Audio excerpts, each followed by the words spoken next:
What's going on, everybody? Welcome to the new year and the new episode of the Wasatch Way Podcast. I am your main host, John Bliss, and with me is my co-host here, Tori Broughton. She's filling in for Jeremy, who is out giving people heat. Tori is local to Heber Valley. She manages and works at the Trek Bicycle Shop right on Main Street in Heber City. I guess I've already introduced you, but is there anything you'd like to say? Happy New Year. Happy New Year. Thank you for having me. I miss that Jeremy's not here. Me too. But I love the podcast and I'm stoked to be back on. It's so cool to finally have a returning guest. It feels like a little milestone to put a check next to. I'm a regular. Proud to be. And we've been trying to get you on the last couple times, and it's always last minute. I never plan things fully out, but I'm grateful that you're here because you have your finger on the pulse of what's going on with Heber City Council and Wasatch County Council and a lot of the growth that goes on. You're part of the planning committee. I am on the Heber City Planning Commission. Yep. Right. Yep. And if you guys have the opportunity, which you have the opportunity, you're here now on the phone, right? Go to Tori Broughton on Facebook or Instagram. Mm-hmm. And she's been really good at giving you bite-sized, easily digestible, factual information about what's going on in our local meetings. Yeah, ever since the election ended and I didn't win, which is fine, I actually gained a pretty okay, it's a very modest but okay following. And I didn't want to lose that, and I wanted to keep people engaged. And since I already go to all the meetings anyway, right, I thought, why not do some short clips and you can just watch the clips you want to watch, and they're 90 seconds at most. And then I always add a link. And so if you want to go learn more, you can on your own, or I try to keep it as factual as possible. I have opinions, but I try to keep those out of it. And just so you can kind of have an idea of what's being talked about and where things are. And that's what we need the most is we wholeheartedly, we need more people telling us what's actually going on and not telling us what your spin on what is going on, right? Like the factual information is really important to us. And so that's what I wanted to have you on tonight for, is because the amount of things that have happened since December to now is crazy. And if you're just a casual scroller on Facebook, you wouldn't know half the stuff that's already been approved, half the stuff that's already going on. And all of a sudden you catch the tail end of a conversation about, wait, what? There's a 5-story hotel going on right next to the high school. Well, they got to stop it. Well, we can't stop it now. That was approved in, you said 2021? Mm-hmm. And I am one of those people. I am 100% one of my own worst enemies when it's like, I want to be really mad about this right now. And then I didn't realize, it happened when I wasn't paying attention years and years ago. So you can't be mad at the council now. They're just trying to mitigate the problems. Well, I shouldn't say problems. Mitigate's not even the right word. Work within the boundaries? Yeah. Yes. Facilitate, work within the boundaries, guide growth. And I think who we have on council now, I like most of who we have on our council now. And I think they're starting to understand a lot of the problems we have. And one of the pre-show conversations that you and I have had was, we're growing at a rapid rate. There's businesses coming in, but the housing crisis is really bad here. Mm-hmm. There's not affordable places here to live, and people can't find employees, which those go hand in hand. Mm-hmm. Yeah. Yeah. Let's do a couple of current events before we start diving in. Yeah. One thing I want to let everybody know is the ice castles will be opening. It was Saturday, January 25th. Yes. And those are always huge. They're only going to be open for a couple of weeks, so I'm going to assume the tickets are going to go fast if you can. I saw a thing on Facebook, an event about it. Either hop on the event, go to the ticket link, or just Google Midway Ice Castles. I'm sure it'll pop up. The other thing is the Midway Ice Skating Rink. One just got a huge, what's the word I'm looking for, grant. They got like $600,000 that's cool. to fix all of the equipment they have there. And I'm friends with, my daughter goes to the dance studio of the gal that runs the ice rink. Oh, cool. Shannon Wilson, shout out Starshine. They're pretty cool little dance company there. But the things that I hear her say all the time about the ice rink just blows my mind. Like they didn't have anybody to run a Zamboni because they didn't have people who knew, like ever drove a Zamboni for a while. But they got grants to go ahead and upgrade it, upkeep it, and make it better. I'm really excited about the next year because we just got a hockey team in Utah. And it'd be really cool to do like skate with the players and see if we can encourage them to come up to Midway because we were the largest outdoor ice rink. And I think like we have an asterisk bias. I think somebody built something that was like a big loop and not just a rink. Mm-hmm. But anyway. So those are the two things I know about. Is there anything that you know about that you want to let people know about? Yeah, I was racking my brain to try to come up with as many things as I could, and I thought of one. The Wasatch Winter Festival is happening on February 1st. I believe that's also a Saturday. It happens at the Wasatch State Park by the golf course. Okay. And last year I attended, and they have a big bonfire, and I believe they do s'mores, and there are fat bike rentals and cross-country ski clinics. What's a fat bike? You don't know what a fat bike is? I feel like I need to know. I mean, it's not only for fat people. Gotcha. Anyone can ride it. Actually, fat bikes are really cool, and they're really popular here in Heber and Midway in Wasatch County. Okay. So there are several places to ride them. So typically, a fat bike is a mountain bike-looking bicycle with really fat tires. Oh, I've seen those. Okay. Yeah. And they roll really nicely on snow. Now, what you want to do is you want to ride somewhere where it's been groomed. Sure. And so Wasatch State Park grooms a pretty good sized track, and it's a little bit flatter, a little bit less elevation, kind of go and just get exercise type of situation. But the Wasatch Trails Foundation, our local nonprofit who maintains and builds trails here in Wasatch County, they have volunteers that actually groom up at Coyote Ridge, and they groom something like 18 miles of trail for fat biking. And it is really, really fun. Shameless plug, we actually rent fat bikes at the bike shop if you wanted to rent one and give it a try. But if you're a mountain biker and you are jonesing for something to do, I thought it looked dumb and hard, but then I went and it's mountain biking. And there's some climbing. There's about 800 feet of elevation at Coyote. But when you have to go up, that means you get to come down. And the like bank in the berms, and it's snow. Yeah. So if you crash, you just crash in the snow. Nice. It's super fun. And because we're so blessed with so much sun, you're not even that cold because you're working, you're in the sun. Yeah. It's a great way to be outside and enjoy kind of nature. If you already have a fat bike, it's free. If you come and rent a fat bike, I'll make you a screaming deal on it. It's just such a great way to be outside and so much cheaper than ski resorts. So up here on the screen, I do have your Trek right here in Heber City. Give us a quick plug. There we are, Trek Heber City. We're on 84 South Main Street, and we are here for all of your cycling needs. We also are running a service special right now. Now's the time to bring your bike in, get it all zhuzhed up so it's ready to go the minute the snow melts. Plus, it keeps us busy because we only do bikes, so there's not a lot going on in the winter. But yeah, come on in if you want to chat about fat bikes, if you want to look at one, if you want to give one a try, or we have kids' bikes. I mean, we run the full gamut. E-bikes. I love it. So yeah, 10 out of 10 recommend fat biking. Give it a try. I will be at the Winterfest too, and we'll be doing free demos. So if you want to do it completely free, come to the Winterfest and you can take a fat bike for a spin. I'm going to come check it out. Yeah, they're cool. I'm definitely going to come check it out. All right. So those are the local events we kind of know about. This is one that I've been wanting to do for a while because there's a lot going on. And so we've already kind of broke the ice on one of them. Tell me a little bit about the last, was it city or county where they were talking? It must have been city, about that hotel that's going near the high school. Yeah. So that was supposed to be discussed again at this last meeting on Tuesday, the 7th, but the developer wasn't in attendance, so they actually didn't end up discussing it. But I've seen a lot of panicked Facebook posts about that. And really the bottom line is it was approved in 2021. So there's not a ton we can do about it at this time. I'm not sure why they haven't built yet. I don't know if it's funding or there are some road situations that need to be put in that need to be agreed upon. But I don't see that falling through for any reason. Okay. So I do think that this is a development that we're going to see. It's a 196 unit, kind of an extended stay or owner leased condo hotel. So 196 units, but that includes, there will be commercial and meeting space on the first floor. It is 5 stories, but it is a step back. So it's not 5 stories at the street.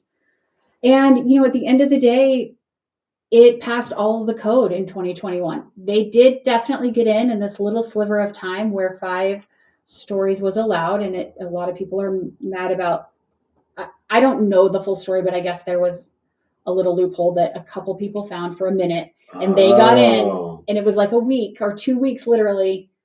And then it was figured out, but they were in, and there's nothing we can do. So that's how that kind of happened. And, there have definitely, I've gone to all of the city council meetings since I moved to town a couple of years ago, and sometimes they're lonely. Sometimes I'm the only one out there other than the staff. Crazy to me. But lately, there's been a ton of people there. Good. And I have to say, it's awesome to see people engaged. It's awesome to see so many passionate people there, wanting to voice how they feel the direction of the county should go or the city. And I love that. The only thing I would say is it's not easy, but hit up my page, go to the county and city pages, which all of, if you're not, they're not the easiest to find, but if you go to my page and go to my link tree, I'll send you directly to them and make it a little bit easier. My only thing is channel your energy in a way that's going to be effective. So like this hotel, it's kind of a done deal. Yeah. I love the passion, and, still at public comment, show up and mention that you don't love it. But with just a little bit of information, you're going to be a lot more effective if you can go to the public comments where things haven't been decided. Right. And so that's all I would say. I love the engagement. But yeah, go that one extra step and make sure that your energy is being used in a good way. Yeah, because if you're going in and all you're saying is no, no, no, no, no, it's not going to change anything. They just have to kind of work around your nose because it's approved. It's going to happen anyway. Try to help guide it, and I guess that's the appropriate word for mitigate. Do what you can to. Yeah, and in the case of the condo hotel, if 30 people go and talk about how they don't want it, and then it continues, then it looks like the council's not listening. But that council didn't even make that decision, right. And they don't have any. Yeah, there's nothing short of the developer not agreeing to these road things that need to go in. It's going to happen, and the developer basically has already agreed to it. At this point, they're just kind of talking about who's going to pay for what and a couple of those things. So yeah. Fair warning: if that's already raised your blood pressure, you might want to tune out because we're going to go through a couple different more that are going to be pretty much on that same path. I do encourage you to listen. I do encourage you to be informed and understand what's coming. That way we know how to guide what's coming too. Let's do you want to do Jordanelle Ridge or Highland next? 6 one way, half dozen the other, whichever one's easiest. Let's go Jordanelle Ridge. We're going to pull up the blueprint of it right here. You can see on the screen. And so you can't really tell too much from here, but let's just give us a quick rundown of your knowledge on the Jordanelle Ridge. So really, my motivation for bringing this up this evening was I know that the Harvest Village and Crossings developments out at the intersection of 32 and 40 are really hot button topics right now. And I don't want to diminish those in any way. I completely understand the passion and the anger behind those two developments, and especially the one that's on the west side, that's on the corner of the Northfields. I completely understand where people feel like it's a very slippery slope. Yeah. However, what I would like to point out on the east side is my personal feelings are that you're probably not even going to notice that development because of everything that's going to happen behind it. And so I wanted to bring these two things up as a reminder of developments that have already been signed, sealed. They just haven't been delivered yet. And we're talking about, I believe that this one that you're showing here at Jordanelle Ridge, I believe it's around 1,800 units. I'm not entirely sure. I I get my numbers backwards sometimes, so I'm not sure on this one, but it is going to be a lot of density, and that's going to kind of wrap around UVU and be behind UVU. That one is going to have, I believe, a combination of townhomes and stacked flats, which nobody loves a stacked flat, another word for an apartment building. So it'll be kind of similar to the apartment buildings that are out that direction now. Is this where we cue the term affordable? Or no? Are these going to be pretty luxury? I don't think they're going to be luxury. But you also didn't say they're going to be affordable either. What's affordable these days? Yeah. All right. I'm going to assume that the apartments are going to be a little bit more affordable than some of the other things that we find over in that area. But I also, from personal experience, know that renting in the past from a large group type apartment building, that they're usually not inexpensive, and there's a lot of fees and things that go along with them. You know what I mean? Yep. Versus like a mom and pop fourplex type of situation. Right. So these, I mean, chances are if they're going to be relatively affordable flat stacks, they're going to be probably scooped up, turned into short-term rentals, because those are the people that can afford the higher fees and stuff like that. Yeah, and I'm not sure exactly on that exact development right there. That could be all built and developer owned, and then they kind of rent it out. Perfect. That type of thing. Highlands Residential Development. What do you know about this guy? Highlands Residential Development, this one is 1,800 units, again, if I'm remembering correctly. And it is a mixture of townhomes and single-family homes. Okay. Definitely more townhomes than single-family. I believe out of those 1,800 units, there's around 14 affordable units. This is going to be a huge development that has not yet been built. So when you drive north of town and you look to your east and you see kind of all the stuff that's happening at Coyote and it already looks like a lot, we're about a quarter of the way there. Okay. So again, I don't think it's amazing. I don't love it, but it's coming and it's happening. And I just kind of wanted to remind folks of that side of the highway is it's done. It's going to be full of homes and full of people. I mean, it's rolling from Red Ledges all the way up and over Coyote Ridge and down. That's going to be pretty built out. Yeah, and then when you go further up to the Marcella golf course development and Victory Ranch and the two developments that are between the two, I mean, we're looking at between 4,000 and 6,000, 2,000 and 4,000 homes in those. Those are going to be obviously a lot more luxury, but at an average of 3.6 people per home. I mean, we're looking at 27,000 people joining us here. Yeah. So I appreciate the sentiment and I feel it in my heart for folks who long for the Heber of the old days and a lot of folks who have moved back because they want to raise their kids in this magical valley. And I think it can still be magical. Again, if we just plan properly. Yeah, I totally agree. This is where I'm going to echo what Jeremy Osman says all the time. Just because we're growing doesn't mean we have to lose the feel.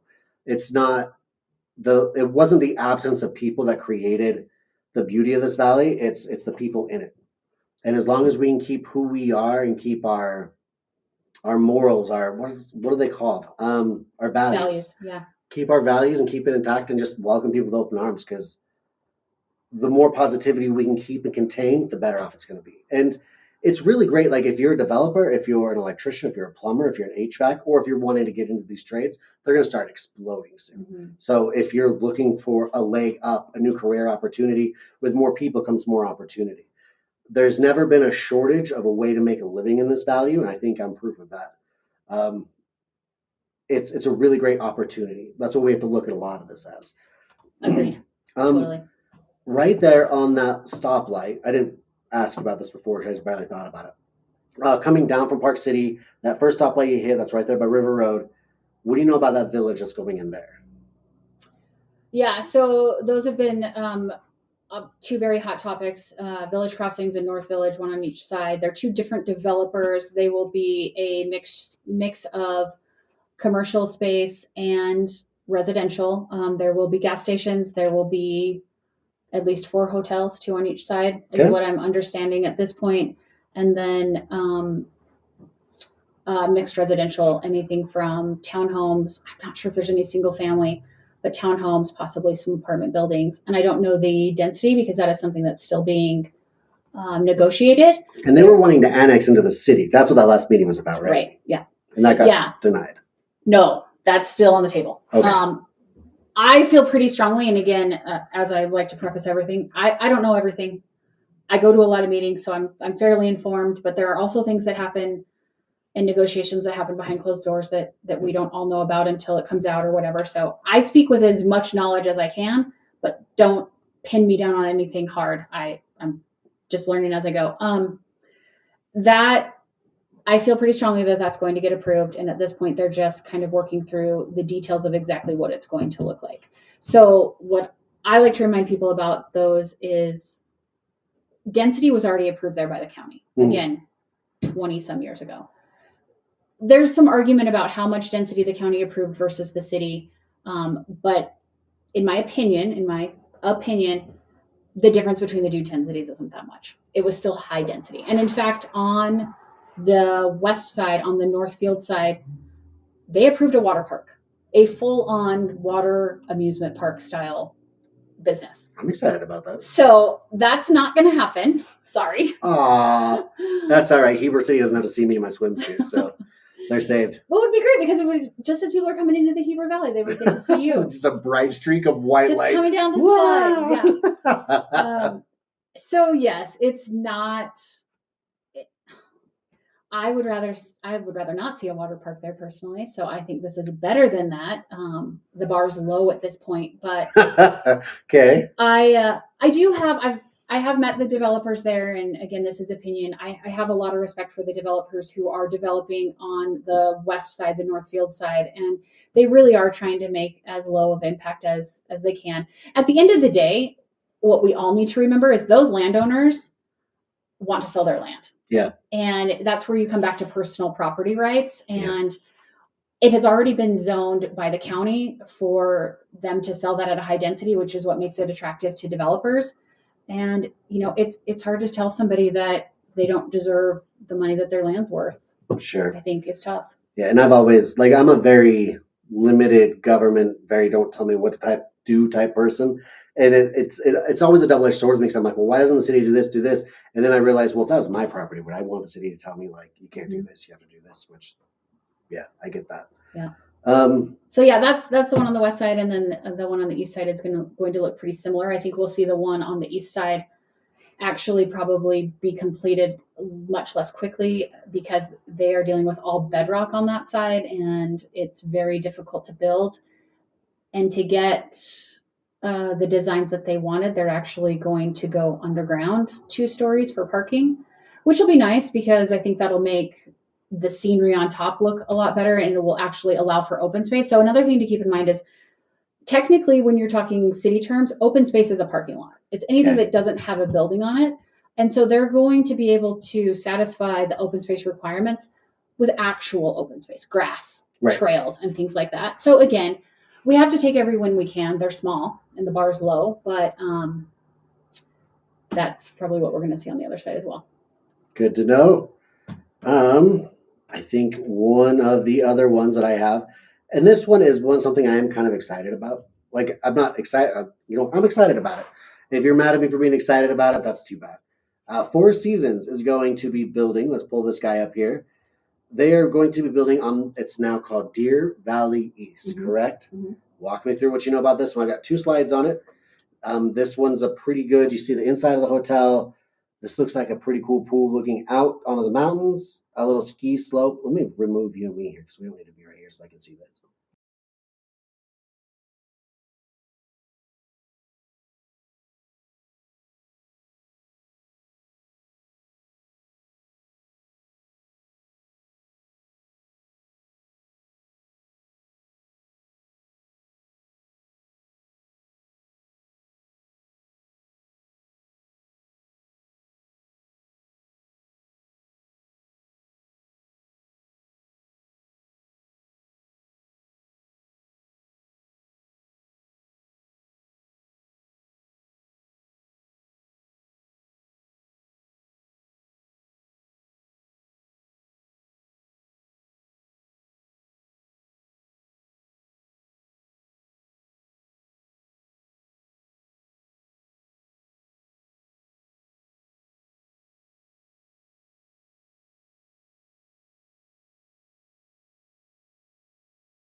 at least one, if not two more golf courses. We're talking a massive equestrian center. There's going to be some amenities we really appreciate. There's going to be some things that we probably aren't as thrilled about. But at the end of the day, it's going to be a huge draw for people. And the necessity of some of these things right now that don't make sense are going to make sense then. Sure. So, yeah. That's a lot to swallow. It's hard to admit, but our valley's going to look different in the next 5 years. Do you think that's within 5 years? For sure, 10. Yeah. I mean, I don't know how much you guys have talked about the bypass. That's a whole other thing. Right now, at both ends of the bypass, we're looking at either 2 or 3 level interchanges. I think we don't have any multi-grade interchanges in our valley at all right now. No. So if you think about just having a 3-level interchange at either end of our valley, that's already changing our valley. And yeah, by a lot. Huge. That's going to make a huge difference. So, whew. Yeah. And I'm with you and Jeremy. And I know that it sounds like I'm just fangirling, but since meeting you guys and your friend Jason Mathis, like, it's the community. It's the people here that make this place magical. And I am reminded of that every single day. I was just chatting with a gentleman today in the bike shop who just moved here from out of state. And surprise. Yeah. They come in every day. There's a lot of people moving here. And he said, the thing that I love about it here is, a lot of people are moving here, but how often do you get to live in a community where everybody wants to be there? Yeah, true. There's no one who's like, man, I just can't get out of this place. Or so again, sometimes the bar is low, but we have to look for those silver linings. And I got to tell you, I mean, if you want people to stop coming, community, you guys need to be terrible. You're too great. It's freaking awesome here. And all of it's because of the people. The mountains are amazing. The access to the outdoors is fantastic. But man, you guys are all great too. When I moved here 10 years ago, that was the first thing I realized is walking through the stores, having people, hey, Mr. O made it in. Having people look you in the eye, having people talk with you, having people like the gentleman that just walked in, Jeremy Osman, like, you find people who are true people here with big hearts who actually care and really care about the people around them. And that is something I don't want to lose. Even if it is just like our small little like pre-2025 Heber Cool Kids Club, whatever it is, like, be a part of that club. Be here with us and do these things. Do you want in on this, sir? No? I just did 2 furnaces in 9 hours. This is the hard thing. Hero. This is the hard thing about doing these podcasts in the evening is we all have businesses, full-time jobs, and by the time I get here, I'm brain dead, man. Yeah, I can't even think of a word. Yeah, and I think that if we continue to treat the people who are moving in the way we treat people now, they're going to be like us and they're going to be great. If you're not nice to folks, that's when it starts to have a split. Yeah. And that's where it does start to become less desirable. So yeah, I don't know. I don't know what to say, but the magic of the valley is no longer a secret. Bridget Nicole commented, very informative. She's loving it. And that's the entire reason I wanted to have you here is because you keep your finger on the pulse and know so much. Like I was telling you before we've started this is there's been so much in the national news that all of my local news that I've been trying to I'm going to talk about this on the podcast. It's just gone out the window from the wildfires to the changes on Facebook to all the different things that just pop up every day. We live in such a continually updated breaking news cycle every day. It's just wild. Midway, there was, and you said you didn't want to talk about this. That's fine. I'll put myself. Yeah, I just don't know enough about it. There was the land on the west side of Midway that they were going to do the conservation. What's it? Lundeen. The Lundeen farm. They kept having meetings, kept coming to agreements. It looked like it was going to pass. It looked like at very last minute, the Lundeens dropped back from the deal. Last I read Midway City, it's still on the table. They're still offering it. Yeah. My understanding is there's something with the water shares. I've also heard rumors about somebody in the family and all these different things. We were excited to see that part conserved, but also if it's not what the family wants or something didn't go the family's way, who are we to judge, right? It would be cool to see it be preserved, but on the flip side, it's their property. I'm not going to tell somebody to do their property. Yeah, it's tough. I know that Next week, it's either an open lands board meeting or a county planning meeting. I believe it's on the 17th.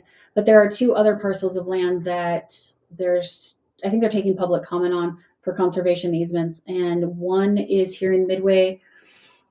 I feel like it was called like a pear farm or the peach farm or the llama farm. I don't know. It's a farm. It's a farm. And then the other one is actually the dairy over by Heber on, Center Street or Lake Creek Road. Okay. That dairy that's over there they're looking to do a conservation easement for their property as well, which I know at least for that one on that side, that is a nice big open piece of land that's currently surrounded by development. So I personally think that it would be really cool to keep that as open space and even keep it a working dairy as long as they want to. Yeah. And then maybe when they're done with that, I loved that the government hopped in and helped Kohler Dairy Farm remain an operating dairy farm. That's part of a charm of this valley that is just, cool thing about Lake Creek, right there on Body and Soul Studios on Main Street in Heber City, right across from Trek Bike Shop. Lake Creek Soap Company or something just moved into that front little store there. Go check them out. I got my beard oil there. They have soaps, they have lotions, they have smelly goods, and pretty cool place to go check out. Make sure you hop in there and check that out. Osman, anything you know about that you want to share? A little bit on that Lundin one. I know the city's response was Lundin's wanted a percentage of the money up front, which was like $3 million. Right. Between the county and the city, between Wasatch County and the city, and they can't pay that money up front because I guess Lundin, somebody came in and has got a lawsuit going on, so it's not a free and clear title. So there was a lawsuit that popped up in kind of at the last minute. I don't know if it was family, that nobody said, but that's kind of what it was, is the county and the open space people didn't want to which I understand. They didn't want to put the money up, $3 million, and then all of a sudden not be able to get the land, and the water shares were part of that and stuff like that. But it just kind of all fell through. Don't take our word as gospel as well. Yes. I don't need texts at 3 a.m. So, this is what our understanding is, and we're just 3 people in the community, 1 that's super plugged in, 2 that get a lot of passing by stories. I'm no better than the drive-by media, I guess. I think that's pretty much what I had on my topics. Oh, the new high school. That's a big one. That was, I don't know anything about that one. They originally went with Iron Horse High School. There was a pretty big outcry from the public, which I understand. We didn't feel like we were heard. We all voted, and they kind of decided to go a different way. And so they have put it back into our hands to choose. And they gave us 3 variations of like Red Hawk, the Northfield, something this, but they're all River Hawks or the Iron Horse Thunder. So you have those 4 choices. However, go over to on Facebook. It's Wasatch County Politics, and the magnificent Jade Holmes has a survey where you can go and vote for all of yours, and she's going to try to present that to the school. It's not an official survey. They haven't even agreed to look at it, but it's a really great way for you to go get your voice heard in some manner of facet. I'm not a Riverhawks fan. What are your guys' choices? I love the Mountain Valley Moose. I thought the Deer Creek Ducks would be good. The Deer Creek Ducks? Or the Northfield Mud Dogs, because that's what the Northfield is. It's water. It's bog. Mud. It's a bog. This is one hot topic that I have absolutely no opinion on whatsoever, and I'm just watching. And people are fired up. It's wild. Yep. Yeah, it is crazy. One other thing, I don't know if you guys mentioned it, the Horse of Many Colors Giving Back dinner has been postponed. They're not going to do it till next year. It's usually in February. And Moner, one of them, put a post on there. I don't know what's going on, but they've postponed it. They're not going to do it this year. It'll be back next year. But if people want to make donations, they're still taking donations. Okay. Because that Give Back dinner is a huge fundraiser for them. Cool. And if you have any interest in giving back, reach out to us here at the Wasatch Podcast, Wasatch Way Podcast. John at the Wasatch Way or Jeremy at the WasatchWay.com, and we can get you in touch with the right people. We can get you right there where you need to go. Yeah. That's about it. Yeah, that was, the drama from within the last 3 weeks in this valley. Like, there's so much that just.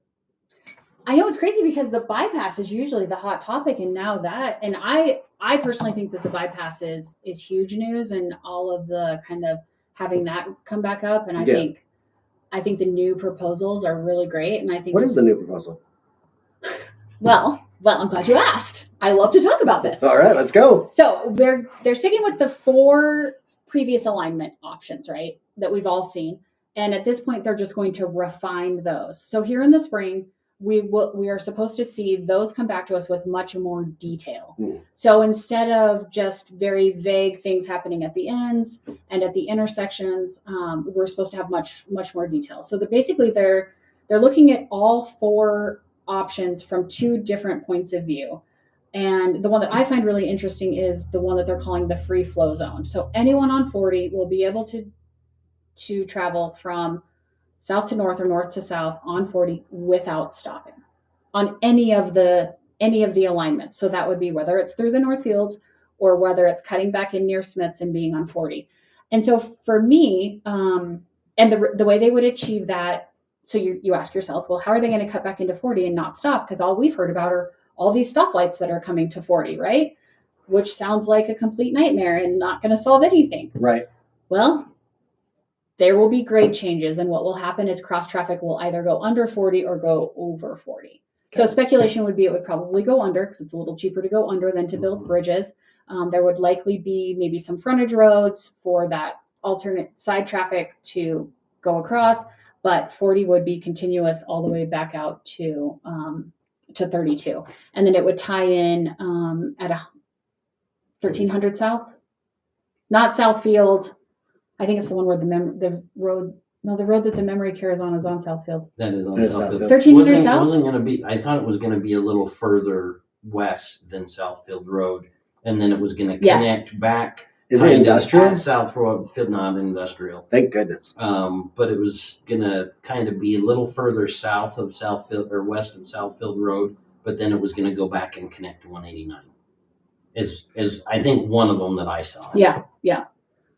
Yeah, it's further south than. So they'll keep it free flow and they'll add exits and whatever. Yeah. So the thing that I really love about that, and man, it's a good thing I'm not a highway engineer because that never even occurred to me. But I think that could be a real win because we'll have a continuous stream of traffic.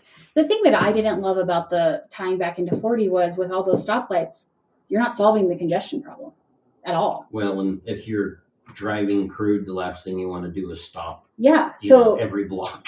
That's where I felt like the Northfields was sadly, but the best option. But I feel like this free flow option accomplishes that non-stopping, attractive alternative for truckers without going through the Northfields. So they haven't taken Northfields off the table, but I think that they've made a real attempt to kind of solve the problem of not going through the Northfields and still having some traffic mitigation, which I think is great. It's going to change the look of our valley. It certainly is. But, I think it makes the non-Northfields option much more viable, which I think most people would be thrilled about. I think that's great. I do too. So I love that that's an option. And, take anything UDOT says with a grain of salt. They seem to be a very large organization that has a hard time conveying what their plans are. But we're supposed to have those options by the spring. And then in November, supposedly we'll have them narrowed down and take public comment. And then spring of 2026, a final decision, which means construction starts from there. Yeah. So we've talked about the bypass. We've talked about the multiple villages. We've talked about the multiple high density housings coming, the hotels. And all of this is kind of coming to a V because in 15 years, we're going to have the Olympics again, right? And hopefully, my understanding was the Olympics were here last time. It was a shit show because of the traffic, right? I can say shit. It was like Swiss days times 100. Okay. Which is wild. And so with all of this coming in and being done before the Olympics, hopefully we can be a little more enjoyable for us in the Valley, which I'm so excited for the Olympics. I'm like fanboying over here. So when you guys get done, I'll share something that I don't want to cause a panic. Okay. So somebody had said somebody in the Valley made mention of an alternate transportation opportunity in Heber Valley, but I don't want to say it. Is it spaceships? No. Damn. Interesting. I wish we had Jetson type stuff. That's like my dream. Jetsons. If you talk to Travis Biggs, the manager of the airport, he will tell you without a doubt. What are they called? Those Japan's got them right now. They're testing them. They're like little microplanes? small helicopters that are single people. Yeah. It's like a drone that you can sit in. Yeah. Cool. Like they send Leroy off into school. Yeah. He will tell you, no questions asked. Before anyone needs to lose sleep over commercial airliners coming into our airport, those are going to happen first, which will probably eliminate the need for commercial airplanes coming into our airport anytime. I would be ecstatic if I could get one of those, throw my service bag in, lift off from the house, and go drop into somebody's yard and do a service call. Just avoid all the traffic. I mean, that's full Jetson. Yeah, I love it. That's not the future I'm looking forward to, but. Just because the face of Heber Valley changes doesn't mean the personality behind it has to. Be nice to your neighbors. If this is bugging you, like, I don't want to see anybody move. I don't want to see anybody go away. I want to see everybody here together. I want to see us all build this community, make money in this community, live here and be here and do this. So talk to people. Get it out. If you're frustrated, if you're stressed, let me help you see the bright side of it, because 6 months ago, I was the guy in the dark in the corner beating my head against the wall. Like, I don't want all this to change, but this is going to be great. I can't believe some of the things that I hear you say now. Yeah. It blows my mind from our very first conversation to the things that... I was a grumpy old man back then. And it's not like, I don't even know that you've changed your mind about those things, but you have a completely different way of looking at them. You have to. Which is like logical. It's just, you have to look at it from a logical perspective and then make a plan. Did you guys discuss the 5-story... The 5-story hotel over by the high school? Yep, that was the first thing we brought up. Yeah. And then we talked about the Four Seasons Hotel going to Deer Valley East. I'm excited about that one. Probably never going to stay there, but I can guarantee you my daughter is going to go annoy some tourists there in the little walkways. Okay. I think there's some real economic opportunity for folks who live in Heber, and that's my dream, is that, like we've talked about, what's your barbecue cigar shop called? Two types of smoke. 2 types of smoke. Like, when 2 types of smoke is open, we freaking did it. That's how I feel about it. Yeah, and there's no shortages of ways to make a living. There's no, if you get on the hustle, go, because right now is the prime time. People always say, I wish I would have bought into Bitcoin, or people say that, I wish I'd invested in property before it got expensive. Right now is the time to have that mindset, because everything's about to change. And if you have game-changing ideas, hop on them now. And you don't need to be wealthy to do that. Nope. It's little things. There's a need. There's going to be a need for everything. And yeah, I'm with you. And I know plenty of people that if you come with a good idea, they have the wallet and they're looking for people with ideas. 100%. Yeah. Hopefully I can come back and talk to you guys another time about please do, affordable housing options and things like that, because that's becoming a real passion project of mine, because I think that anyone who works here should be able to live here. And there's so many programs out there that we don't know about, that are hard to find, because the internet's full of information, but you have to have very specific questions to find that. And so, maybe in a few months I'll know more about that. And is self-help homes over? No, I don't think so. No, they're just finishing up those ones over by the high school in that little subdivision. I think that was the last build they did. They only do 10. There's a neighborhood over here by just off of Southfield too. Yeah, that hasn't. Oh, has that? Oh, by the new high school, you're saying? No, I mean by the old high school over on just behind Hickens. They did 10 houses there. They only do them 10 at a time. They do 7 to 10 homes. We tried to get in on one about 5 years ago, and we had a few little issues that wasn't going to allow us to go. There's one coming by the new high school. There's also a lot of deed restricted housing, either available or coming online, and sometimes that's really hard to find. there's some realtors in town that I know who work with that, so I can point you in their direction. There's also things like USDA and farm loans that I'm learning about, which are huge. And even though we are in town, it would appear, and I could be wrong, but from the minimal research I've done, everything in Heber qualifies for a USDA loan. And currently a USDA loan for somebody who's considered low income, and there's some parameters, you can get a USDA loan for, I think, 3.9. Ooh, that's good news. So yeah, you have to be in that lower income bracket to qualify for that. But also there are USDA loans for people who aren't considered low income.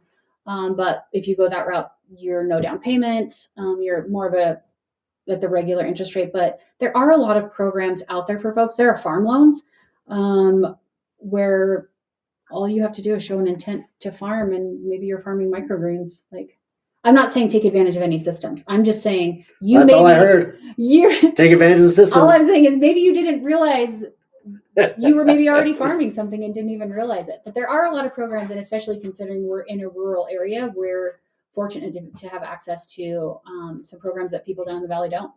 So I'm scamming the system. I'm totally blaming you. I'm going to farm magic mushrooms. That's still farming. That's going to be the next. That's my Jetsons wave right there. I'm joking. The government's always listening. I love it. Take my tinfoil hat off. All right. Thank you very much. I'm so grateful that you returned, and we're hoping to have you back more and more. You and I have had a conversation about making a separate offshoot show where we can just discuss this and we can keep it consistent. And I would love to see that come to fruition. Jeremy, thanks for popping in towards the end. Heber Valley, I want you to know that I love you. From the bottom of my heart, you built me and made me who I am today.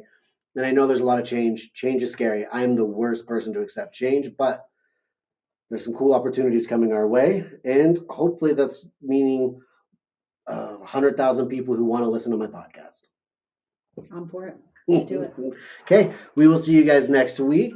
Be safe. We love you. If you guys have anything you want to share with us, comment below, or I need those options for law enforcement. Yeah, they do need special options for law enforcement for homes. They're out there. I'm working on it for you. The Southfield Road project over there, some of those houses are reserved for, they'll build them. I think the high school is building some, the ag class. They're building some, and when they get them done, teachers, firemen, and police are the only ones that are combined. Nice. That's good. All right. It is kind of funny to me that I said magic mushrooms and then law enforcement came up. So they're always listening. You said it. All right, my guys. We sure love you guys, and we will see you guys